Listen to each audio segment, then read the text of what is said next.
Tonight on Truth, Duty, Valor. Landing a helicopter on a ship tossed by rough seas.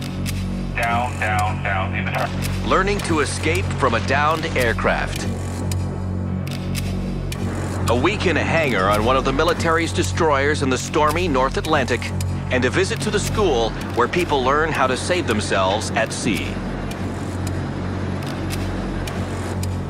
We head out to eastern Canada to check in with the pilots and crews of the military's busiest helicopter, the Sea King.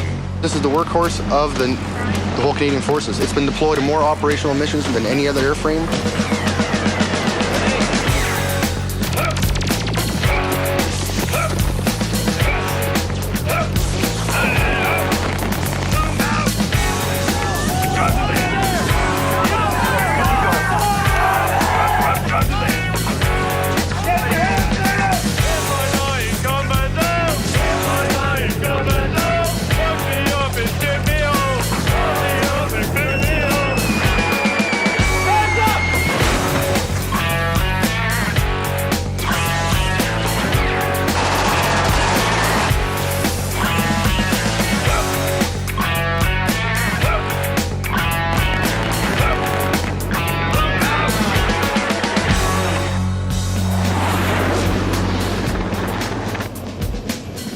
When this maritime helicopter made its appearance in the early 60s, no one could have predicted that it would become the longest-serving helicopter in Canadian Forces history. The Sea King was originally brought in as an anti-submarine warfare helicopter for the Royal Canadian Navy. Although one of the oldest aircraft in Canada's Air Force, the Sea King is also one of its busiest. Today, Canada's Sea King fleet takes on many roles. Besides surveillance, counter-drug operations, fisheries patrols, and utility and helicopter delivery service, the Sea King is also capable of secondary search and rescue when needed. Truth, Duty, Valor caught up with Sea King pilots and crew members aboard HMCS Athabaskan, where they were conducting routine training exercises.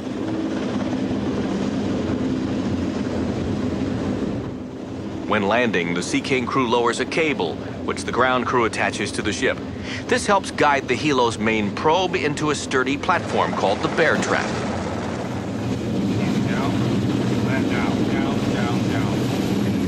The landing signals officer, or LSO, is protected by a plexiglass bubble on the deck called the howdah. Usually a pilot, the LSO's job is to guide the helicopter into a low hover, then direct the pilot back, forward, up or down to get the main probe into position where they can commit to a landing. Once the pilot gets the command to land, no time is wasted in lowering the aircraft into the trap. He is responsible for the helicopter on the deck. He's also responsible for the communication between the aircraft and the ship. When the helicopter comes down, the low hover, they say they're ready to land. He gives conning and tries to get the main probe in the bear trap. If you have a haul down situation, you have a wire extending up into the aircraft, and it provides a centering force, extra weight on the aircraft to bring it down. That's usually used in situations where the wind or the waves create a lot of pitch and roll for the ship. Bear trap, that's what allows the Canadian Armed Forces to land helos in adverse weather conditions on the board. Most Canadian vessels have them. This specialized landing gear has to be tough in order to keep this 20,000-pound aircraft stable during rough seas. We've had some adverse weather, some bad weather, and one time when we were down south, we had a little problem with the helo trying to fold it, and we had it hooked up to the bear trap, and the ship was doing combat maneuvers, and we were leaned over pretty good, and everybody kind of stepped back and going, okay, is this thing going overboard? Didn't do nothing, didn't budge.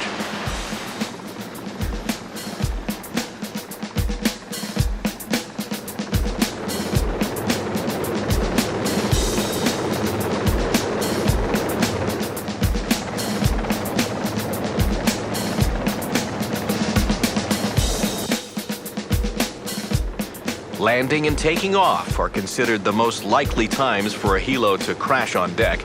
Well, the nest is designed in case you have a slippage, fallage, and you're going over towards the side. They're there to catch you so you don't actually go into the drink. They do work. Like I said, I've been in them twice, and they will prevent you from a man overboard scenario where you actually fall into the water. Also, they're designed so if you're underneath the chopper and it has a problem, it's got to land. That's where you head. That's where you jump into. That's the safest place. It's the nets. According to pilots, landing on a rolling and pitching ship at night is the most stressful.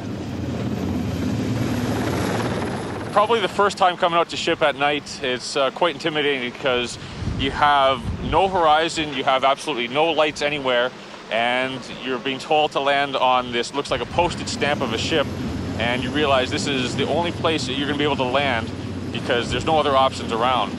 And coming over the deck, putting such a large helicopter onto such a small deck, and the helicopter itself is quite close to the hangar, that it's your train of thought or your idea of self-preservation is what tries to keep you away from the ship, but you have to train yourself to overcome that and get the helicopter quite close to the ship and put it on.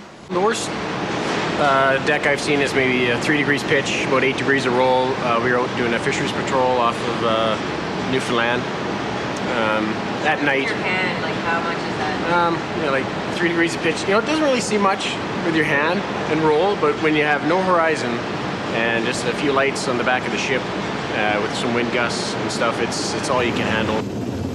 I'm a backseater. I'm a navigator, the TACO, tactical coordinator, but I have a lot of respect for our pilots. Like we were just saying last night, it was really gusty over the deck. Like we had 40-knot winds gusting to 50 knots, and the helo was just buffeting all over the place, and it's, dark 30, and these guys are landing, putting that big helo down in that little square bear trap there. So that always amazes me.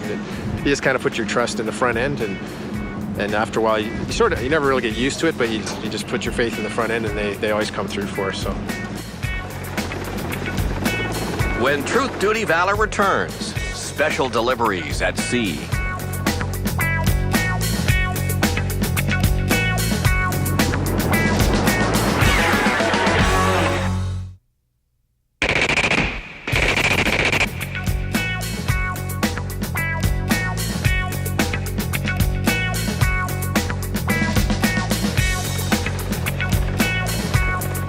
We're doing a bird trip.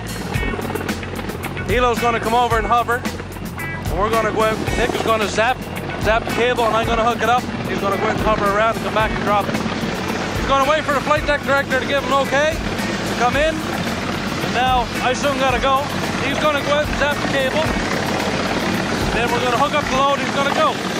That's it. Is it dangerous? Always, but it's fun.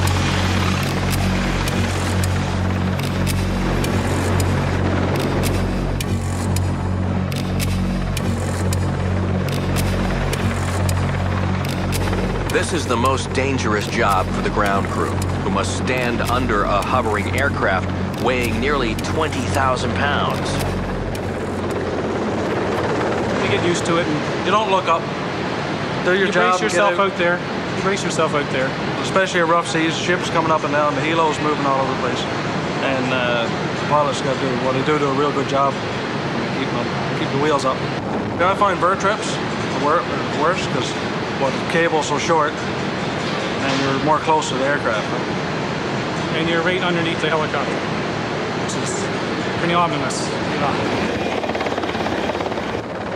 Vertical replenishment, VERTRAP, is an exercise Sea King crews perform regularly, either in training or during a deployment overseas. Transporting supplies from the ship to the camp on land is only one of the roles of the Sea King. The hoist must be touched by a grounding cable before it comes into contact with anything else on the ship.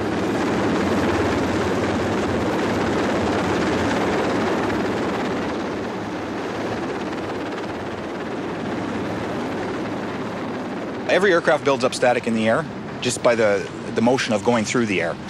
I don't know if you noticed on the last evolution, the men went out with a grounding cable and they touched the hoist before it touched the ground. If you saw that at night, you would see sparks. And sparks and fuel don't mix, as you well know.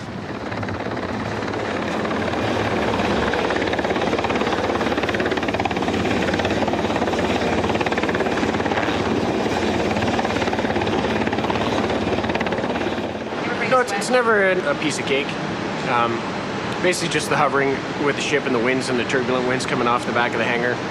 Just trying to maintain station, keeping your reference points out, and just always, flying safe, making sure that when you're hoisting personnel up and off the deck that you're not going to prang them off the deck to make sure that they don't get injured and whatnot. So it's just basically you're just working really hard, the hands and feet, to maintain your station. Pilots use visual references, such as the earth and the sky, to get their bearing. When waves are tossing around the horizon line, Sea King pilots must look elsewhere. Anytime you have any sort of sea state, you have winds, and your aircraft is moving, the ship is moving, you have the waves that can disorient yourself underneath. It's the whole evolution is quite challenging. When the helicopter pilot comes over the deck, we've come over in a high hover, and what we're looking at, we've got the reference bars up here. We have a horizon bar, a pitch bar, and those roll with the horizon and with the ship, maintaining a level horizon and a level pitch. As well, there's two black lines on either hangar, on the port hangar here. These two lines, you want to follow them all the way down. The pilots, both left and right pilot, will keep the lines between their legs. These lines continue all the way down to the deck, and that gives you your left-right reference, as well as the two lines back here, 1 and 2 on either side. The non-flying pilot will call those, and those will give you your forward-aft reference, so you can maintain the helicopter in a proper position all the way down to the low hover.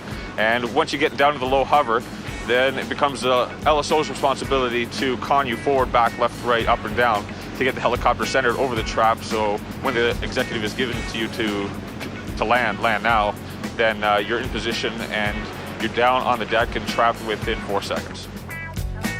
When Troop Duty Valour returns, hoisting casualties to safety.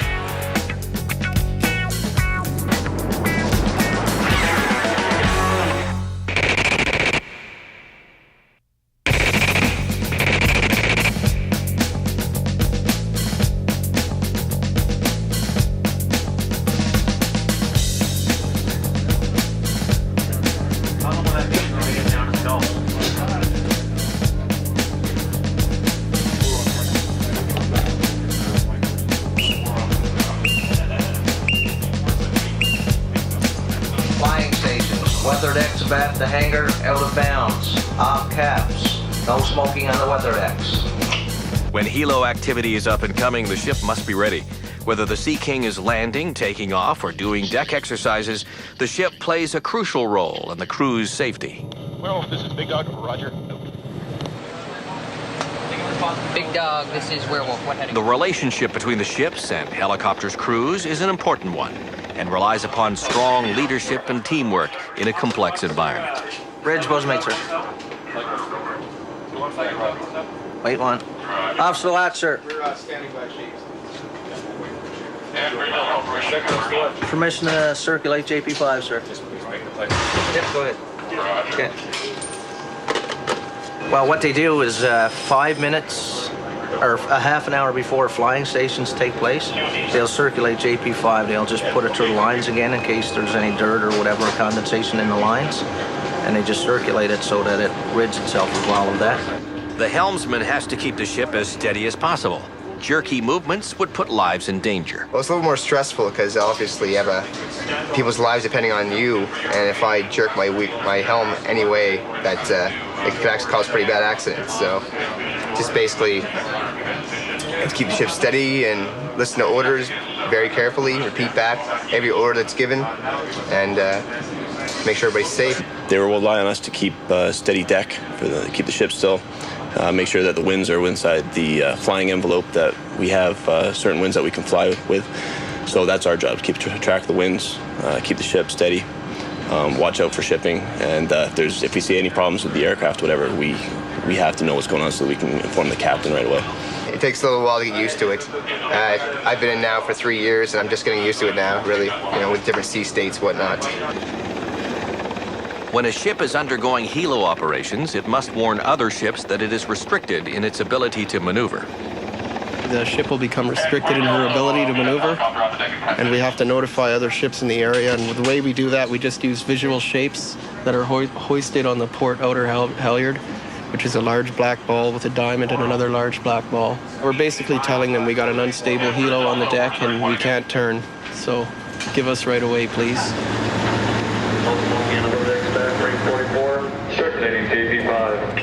Every time that we go to flying stations, whether regardless if it's emergency flying stations or just our regular flying stations, all firefighters, the air department, hull techs, we all get dressed in full bunker gear and we stand in that position regardless if it is a 2-hour flight or we're in the hangar for 12 hours, and we stay dressed in case that there's a crash on deck.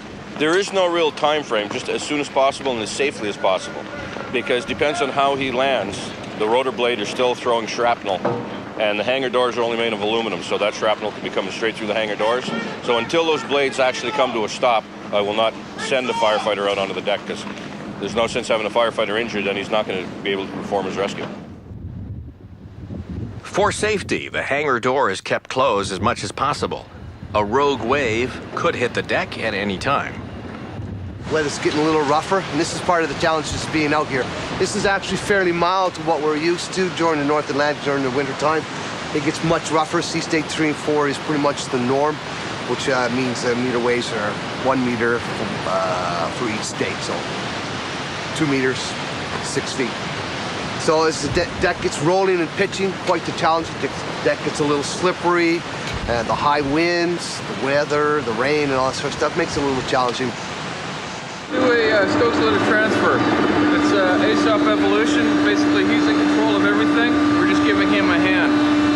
What's going to happen is we do this for if we have to medevac personnel off a ship of any kind.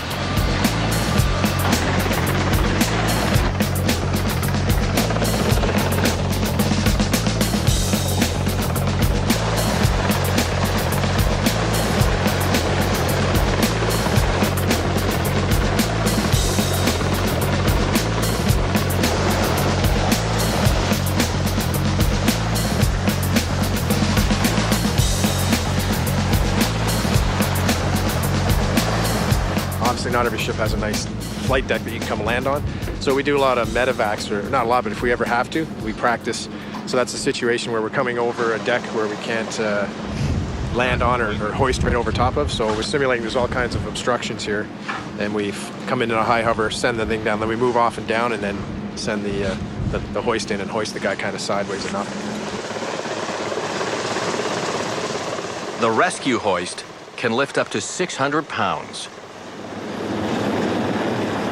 This may look simple, but any task involving a helicopter and a moving ship is a challenge.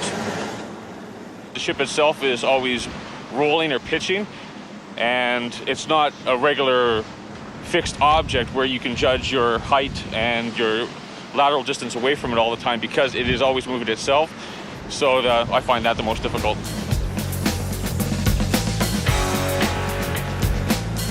For minor injuries, or when simply transporting people to and from the ship, either the ASOP or the navigator will usually hoist down and do the pickup. The crew practices this many times to achieve perfection.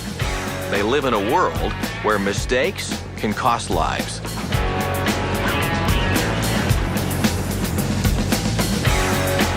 Next on Truth Duty Valor, fighting to escape a downed helicopter.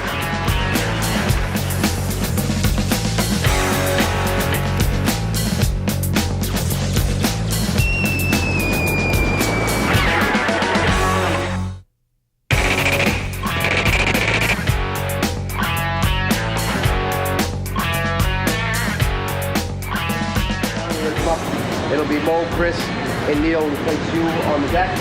Right, when you guys go down and start switching the rest of the time. Okay, good afternoon again, sir. Good afternoon, everyone.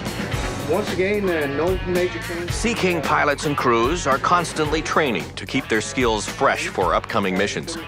While these people conduct exercises in the North Atlantic with HMCS Athabaskan, other Sea King crew members are doing their mandatory sea survival training on land. We're going to go through, obviously... This is a class that prepares people to deal with a helicopter crash at sea. Training that could someday save their lives. Go through those right now. Looking at our hazards specifically related to underwater escape training or ditching in a real situation. Out of the 7 students in this class, specifically designed for Air Force crew members and passengers, Only one has experienced this training before. Half of the learning takes place in a classroom, the other half in a special pool with a crash simulator replicating the escape routes of a Sea King helicopter. For underwater escape training, the crew members are outfitted as they would be when in the helicopter. Did it come from in the back shop? Must have, yes, the clean liner. These are live vests, guys. You'll inflate them later on. Blocking your mouth just so that anyone Well, we start off the course with them learning how to breathe off a regulator so that they're comfortable with it. When they're in the helicopter, they're equipped with EBS, or emergency breathing supply systems, and so as part of their training, they have to be comfortable with that. So if they do go down in a helicopter ditching, they can rely on that and know how to use it. This is an emergency breathing system, and it contains approximately 2 minutes of air on the surface. And it's really designed to give the user the confidence to make their escape should they have been, in a ditched aircraft and they're upside down underwater. If they can use this correctly, they've got enough time to organise themselves so they can make their escape and return to the surface. Once the students are comfortable with the breathing apparatus, the instructors waste no time in giving them their first dose of anxiety, affectionately known as the sweat chair.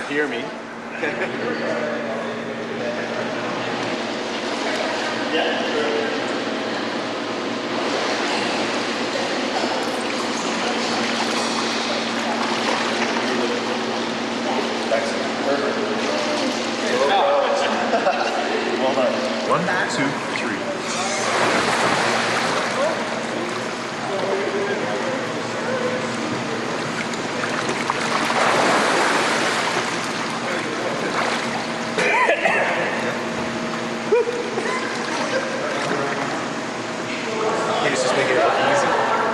He was just making it look easy for you. Really, for them, it's their first taste of being upside down underwater, and they're quite anxious about the situation to start off with. So, being in that first position, being strapped into something and being rolled over, we try to do it in the shallow end. We get a good idea of how they're going to react inside the machine. But for them, that's the first step towards getting in a larger machine, and all the anxiety comes out in that first run when we do the sweat chair, and that's why it's quite scary. But this time you're going to open a window. So it'll be brace positions. We'll invert. Once we're upside down, you'll take your EBS, put it in your mouth, purge. Once you have that comfortable breathing now, you take your hand down off of your leg. You're going to locate a bar that you're sitting right alongside of. Just slide your hand out to the edge of the bar, push the window clear, grab the reference point on the base of the frame. Once you have a hold of that frame, then you'll disconnect your harness and pull yourself right out through that opening. On 3. 1, 2, 3.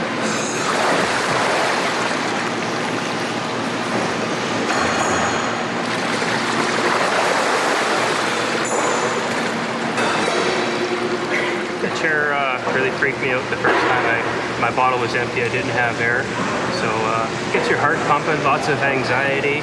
Everything you think you're going to do, you forget the first time because you just panic a little bit. It's just very unnormal for you to be inverted. Water's trying to go up your nose. You're trying to think of what to do, and everything's disoriented. So it's a challenge.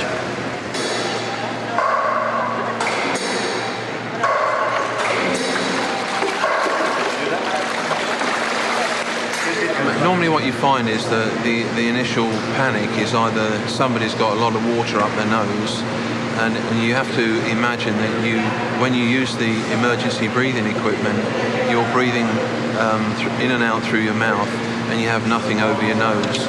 So until you experience that, it does actually cause some people to panic. On 3. 1, 2, 3.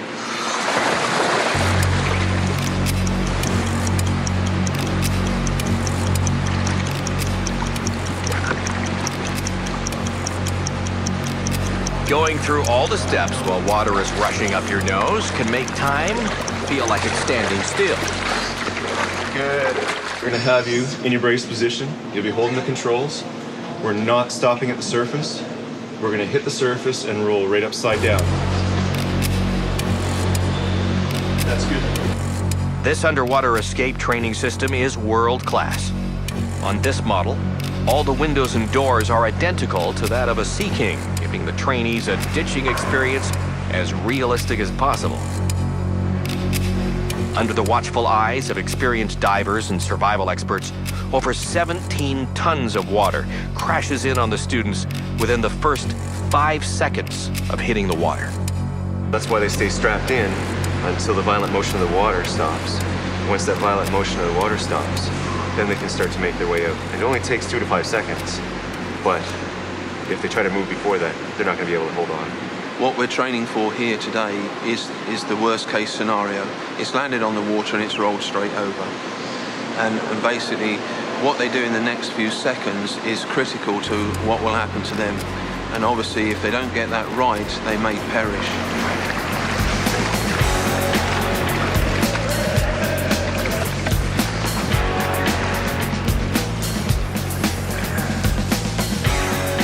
The reason they roll over is because the engines, the gearbox, and the main rotor blades are all on top of the helicopter. So it's inherently unstable. Next on Truth Duty Valour, the turns get more turbulent, and the students learn survival strategies on the surface. When they're underwater, what they tend to try to do is they try to see, or they try to think about where the surface is, and that's one of the biggest mistakes they make.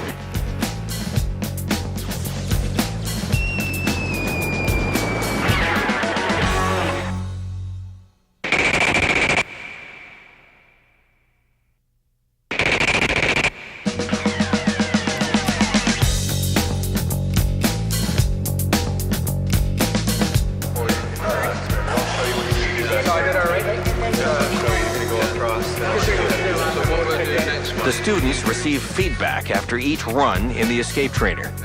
Each one will get dunked at least 14 times over the 2-day course.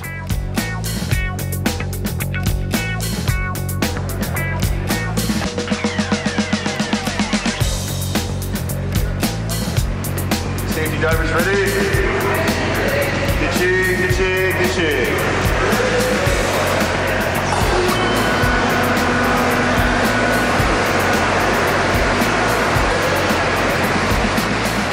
When they're underwater, what they tend to try to do is they try to see, or they try to think about where the surface is, and that's one of the biggest mistakes they make. What happens is if you try to orient yourself to the surface inside the machine, you may be standing on the ceiling.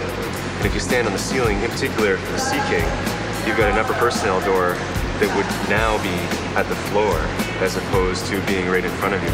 So we want to stay with our feet on the floor, stay oriented to the frame of the aircraft, and that way once they come out, then they'll float towards the surface. That'll all come naturally. It's kind of weird, like the motion, like you feel the motion, but you don't know which direction it's going, and then you get the water that's rushing on you.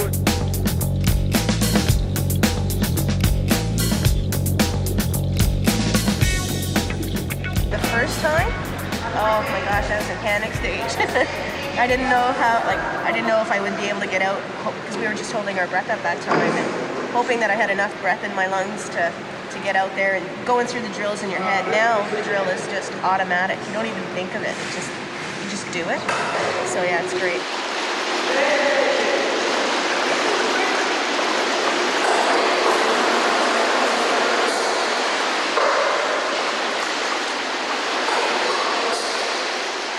The first sort of things that you must realise is when the aircraft ditches, that in the North Atlantic or in any water below about 15 degrees C, most people can't hold their breath much longer than about 10 seconds.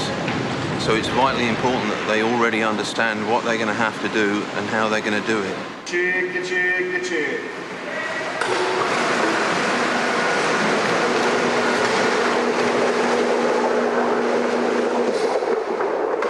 As you can imagine, if you were immersed in the cold North Atlantic, you would find that the first thing that you'd suffer as soon as you entered the water would be an actual cold response. You would gasp, and there is a gasp reflex in all of us.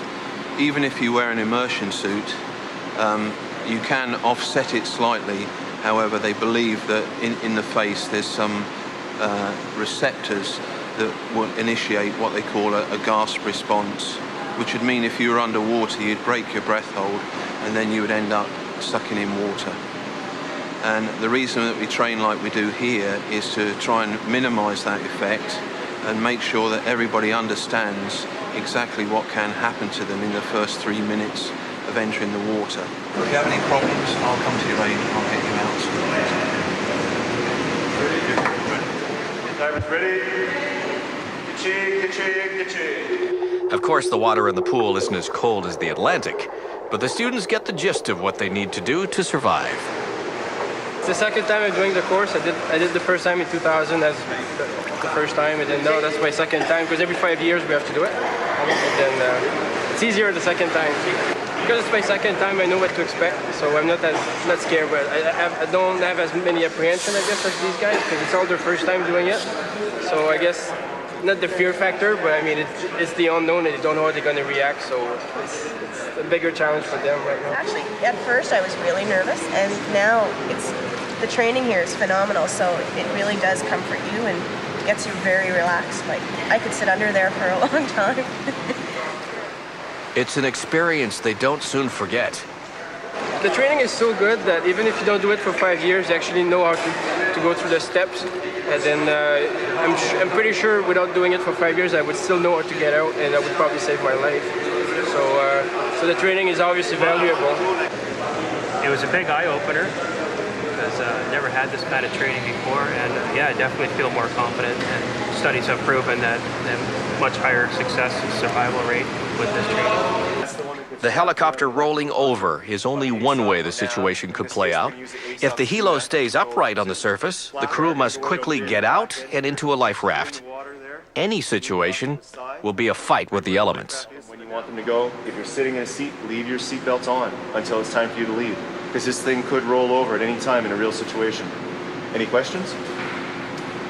Helmets on, come on in, take a seat.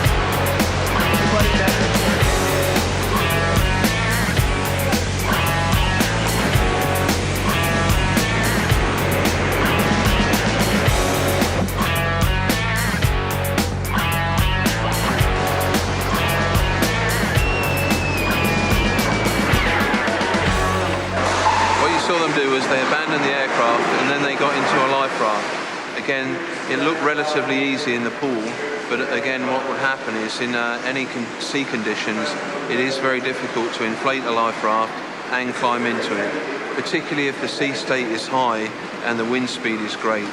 Anything greater than sort of 25 knots, it becomes really difficult to get into a life raft. The reason, once it's inflated, it tends to blow along the surface of the water.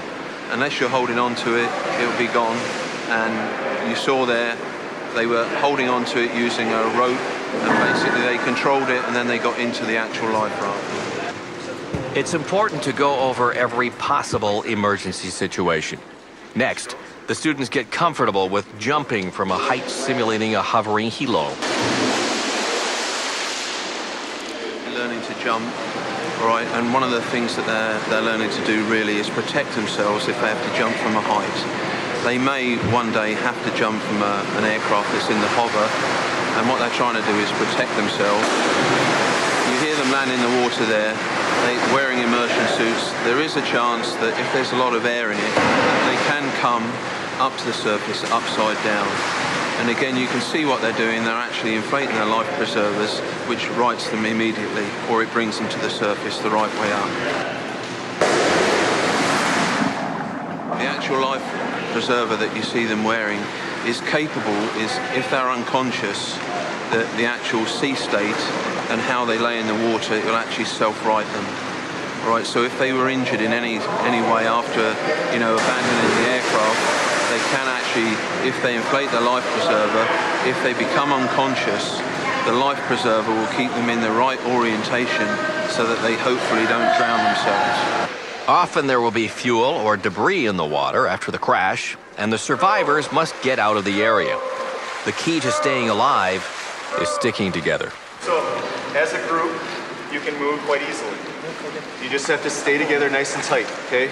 Your feet are holding on to not only the person right directly in front of you, but also one more person down there, so you got a good solid lock in there, and if somebody passes out in the middle, you don't have to worry about it. No life raft? No problem. When it comes to survival, it helps to be creative.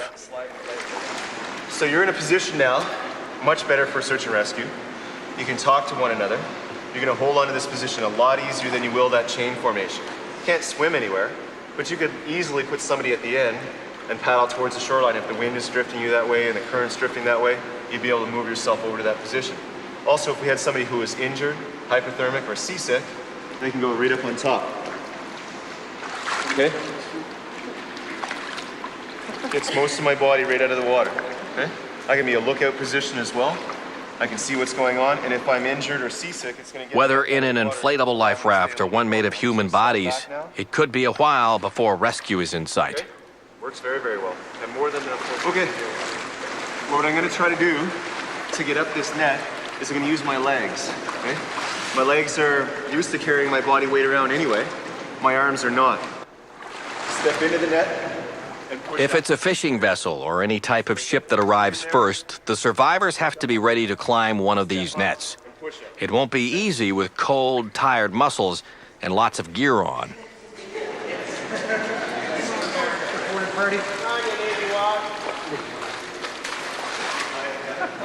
Good. Keep reaching up. These students will return in 5 years to complete the training again.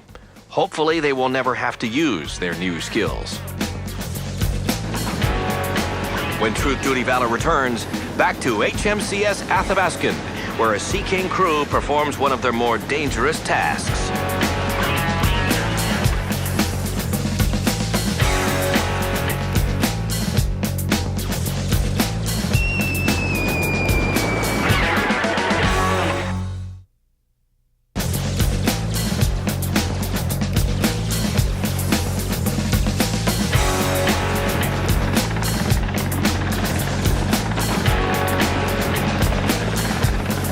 At sea, the ship is the helo's only home. If a safe landing is impossible, the Sea King has to find another way to fuel up. Today, the crew practices HIFER. Helicopter in-air refueling, that's what it stands for. And it's used in emergency situations where the deck is fouled, can't land on board, or the helicopter can't land, say it's got a US landing gear, and we will fuel the helicopter from the ship. Basically, it's a fuel hose that extends across the deck and it's picked up by the helicopter, and they take fuel while they're hovering beside the deck.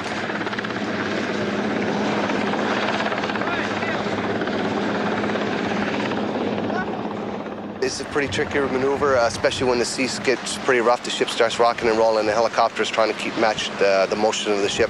Sometimes they don't get in sync, and with it being attached to the ship, it could go away. There's danger of a breakaway, which it breaks away from its mooring point. It could break out over to the ocean. The couplings could break, fuel could get spilled, plus the lines can get moving around and trap personnel's legs, knock them around. And there's a fair amount of physical labor involved, manhandling the hose in and out to the chopper. So it's quite an evolution. The ASOP and the nav, yeah. They have the hardest job, actually. They have to hook it up while the helicopter's hovering about. And they're subject to wind stresses, relative wind, buffeting, that type of thing. Part of my job is actually do the hot fueling in flight. So the HIFERs, there'll be two of us in the back, myself and the navigator. And one of us will actually do the conning on the side, and the other one will do actually the fuel hookup. That is a challenging evolution because no longer are you just worried about one aspect. You're conning both the movement of the ship, plus keeping the cable tight. It's one of the more challenging operations we actually do. In-flight refueling at sea has its dangers. Static electricity is a big one. Problems with the helicopter, of course. There is a safety feature on the hose where if the helicopter has to do an emergency breakaway, the hose will break away and it won't spill fuel, but there's always a danger that it'll get caught up in the nets.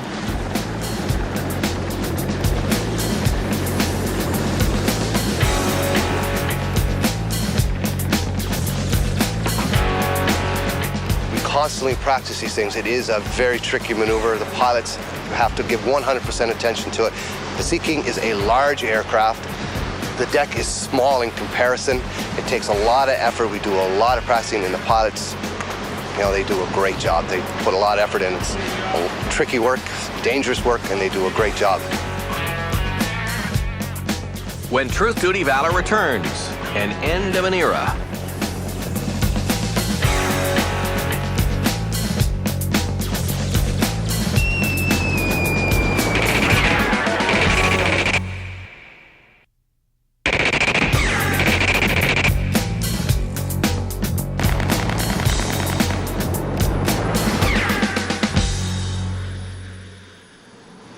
Like most maritime aircraft, the Sea King has a folding tail and blades, so its large airframe can fit in a ship's hangar. Within 4 years, there will be a new helo folding its tail on Navy ships, an aircraft the Canadian Forces just recently named the Cyclone. It's a brand new helicopter. It's kind of incorporating all the things we have learned from about, 60 years in the helicopter business, taking advantage of new technologies to bring to the market something that's different by design than anything else that's flying today. I can't wait for it. It's been a long time coming, and I think a lot of people in the community are in the same situation. We've been anticipating it for at least the last 10, 15 years, and we're just at the point now where we might actually see stuff actually coming down the line. And I've had a chance to fly the helicopter, and to come back to this, you kind of realize what you're doing without and what's available out there. The technology and the aircraft capabilities are so much higher nowadays than what we're doing now, and looking forward to flying the new helicopter. The Super Hawk can lift over 12,000 pounds over and above its own weight. That can be carried in fuel. You can have 12,800 pounds of fuel, or you can have 5,000 pounds of fuel, which is the normal tank capacity of the helicopter, and 7,000 pounds of other things such as passengers, such as mission equipment, such as evacuees in a disaster response, or such as troops if you're in littoral operations supporting the Army. That's more lift capability than any other medium lift helicopter, significantly more than the Sea King. Getting ready for the new one, there's going to be a lot of testing and evaluation to do, so I think our HOTEF is a unit at Shearwater, the helicopter operational test and evaluation facility. That'll be expanding, that'll be probably tripling its current size, so I'd probably like to get a job there and be involved in getting the new helo and the kit on board and checking it all out and developing operating procedures. So yeah, it should be fun times. Oh, that would be great. Looking forward to it. Yeah, for sure. And the Sea King is fun too, right? But always new stuff is always fun.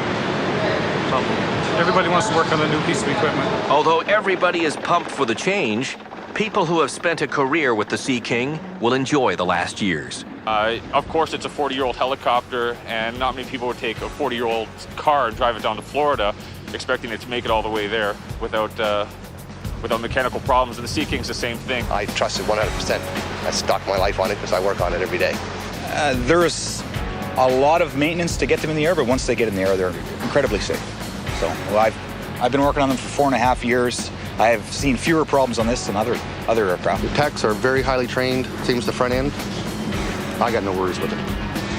In general, we don't get a whole lot of good press, but it's again, I'd never take an unsafe aircraft flying. It's very safe. I'm very comfortable with it. It's unfortunate it's got that kind of reputation, but I'm happy, and they'll keep flying it until they retire. Join us next week for more action and adventure on Truth Duty Valor.